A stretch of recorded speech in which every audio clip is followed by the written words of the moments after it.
Manuel? Donc l'action 3 de l'axe soins, c'est réaliser des consultations multidisciplinaires et favoriser les relations avec l'outre-mer. Et c'est Manuel qui vous le présente. Donc on a initié ce groupe de travail depuis peu de temps. Donc c'est coordonné par Brigitte Chabrol qui s'excuse de ne pas pouvoir être là aujourd'hui. Et moi, les membres sont listés là. L'idée était d'avoir, comme Asa l'a présenté tout à l'heure, d'abord une visibilité de ce qui existe et surtout de voir comment est-ce qu'on pouvait améliorer les choses pour la collaboration avec l'outre-mer, en particulier d'abord pour programmer des consultations multidisciplinaires qui existent mais dont on n'a pas bien le paysage. Et donc ces consultations servent, comme c'est écrit là, elles permettent l'accès aux soins de patients éloignés sans qu'ils ne se déplacent. On pourrait étendre ça, comme ça a été dit, à la formation de professionnels pour les maladies rares dont nous nous occupons. Donc les objectifs, c'est l'amélioration de l'offre de soins pour les patients d'outre-mer, la formation des professionnels de santé, et on proposera des conventions qui permettraient le déplacement d'un duo médecin et diététicien pour les maladies à régime, par exemple, pour des stages de 15 jours depuis l'outre-mer jusqu'à la métropole dans les centres de référence et de compétences que vous animez. Mais aussi, à côté de ces déplacements, on aimerait beaucoup pouvoir développer des actions de télémédecine. Donc ça commence par un recensement, donc lister et structurer les consultations et les conférences de télémédecine déjà réalisées par la filière en Outre-mer, lister les actions. Alors on a étendu un peu l'Outre-mer aux pays étrangers en fait, donc lister éventuellement des consultations qui pourraient avoir lieu avec des collègues à l'étranger, en particulier les pays du Maghreb.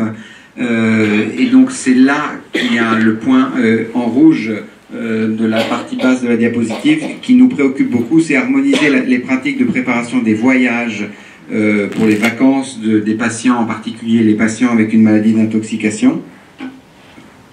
Ouais. Et donc, d'abord, qu'est-ce qu'on écrit dans les documents? On a tous des pratiques différentes, des habitudes différentes, pour que les produits de régime et les médicaments ne soient pas enlevés à la douane, gardés en cabine. Est-ce que vous autorisez vos patients avec une acidure organique ou un trouble du cycle de l'urée à aller en vacances dans un pays d'Afrique ou dans un pays du Maghreb? Il y a des questions qui sont multiples et en particulier, on en parlait hier avec Pascal, j'ai moi eu un email hier soir du papa d'un enfant que je suis pour une acidémie méthylmalonique qui est très laconique, qui me dit « Bonjour docteur, je voudrais partir à la Mecque pendant l'été, est-ce que vous êtes d'accord ?» Alors, ou pas. Donc il me laisse libre. Et ce qui est difficile, je trouve, c'est qu'on nous demande aussi les patients nous font confiance et nous demandent de trancher, et c'est pas toujours simple de répondre. Donc toutes ces questions-là, je pense qu'il est important d'en discuter ensemble, et on a pensé que ce groupe était l'endroit le plus adapté pour le faire. Alors, qui dit certificat d'urgence en français, dit aussi certificat d'urgence en anglais, parce que ces patients voyagent beaucoup.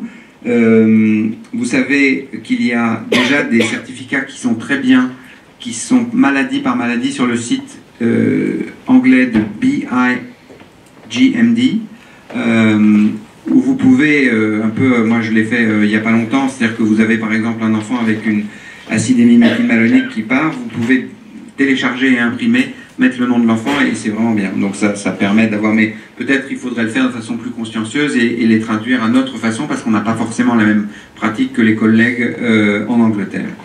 Donc les actions qui ont déjà été menées par ce groupe, c'est la mise à jour de la liste des médecins, si on revient à l'outre-mer, dans les territoires d'outre-mer, à même ou prenant en charge des maladies métaboliques. Diffusion, comme l'a dit Anne-Sophie Lapointe, de l'appel à projet des GOS, des plateformes maladies rares, pour 4 dossiers qui ont été reçus et retenus, Martinique, Guadeloupe, Réunion, Cayenne. Pascal Delonlay a fait une session d'enseignement en novembre de 2 heures avec la Polynésie française. Les actions que nous planifions sont la mise en place d'un questionnaire. Je ne sais pas s'il va être présenté par Sandy ou non. Bon, un questionnaire qui est en cours et c'est Sandy qui le prépare pour identifier et structurer les équipes dans les territoires d'outre-mer en cours de correction. Il sera envoyé aux représentants des collègues prenant en charge les maladies métaboliques dans les DOM-TOM en février 2020 aux 4 directeurs des plateformes dont on a parlé, qui sont le docteur Rémi Bélance pour la Martinique, le docteur Maryse-Étienne Julan pour la Guadeloupe, le docteur Marilyn Jacquemont, généticienne pour la Réunion, et le professeur Narcisse Elanga pour la Guyane. Et dans un deuxième temps, un questionnaire vous sera adressé aussi, centre de référence métropolitain, pour savoir comment vous envisagez les choses de l'autre côté de l'océan. Oui, c'est ça. J'essaie, ou de l'océan, oui, ça dépend. Donc, bilan des consultations effectuées dans les DOM-TOM par la filière, constituer des documents informatifs spécifiques aux besoins des médecins et diététiciens des territoires d'outre-mer, parce que, par exemple, pour ne pas les citer, on a beaucoup de contacts avec les collègues de Mayotte, puisqu'il y a pas mal d'enfants avec des maladies ou de la Guyane, comme vous l'avez déjà dit, avec des maladies héréditaires du métabolisme par intoxication, et c'est compliqué par définition, parce qu'il n'y a pas de diététicien du tout, ou que les diététiciens qui sont là ne sont pas du tout formés à ces maladies. Donc on a vraiment du pain sur la planche. Projet d'organisation. Alors, dernier point, c'est nous avons été sollicités par les collègues de Tunisie qui souhaitent organiser un congrès entre guillemets franco-maghrébin centré sur les maladies héréditaires du métabolisme, et la filière a proposé d'avoir un rôle de diffusion et de consultant, et ce congrès aura probablement lieu à l'été 2020. Merci beaucoup.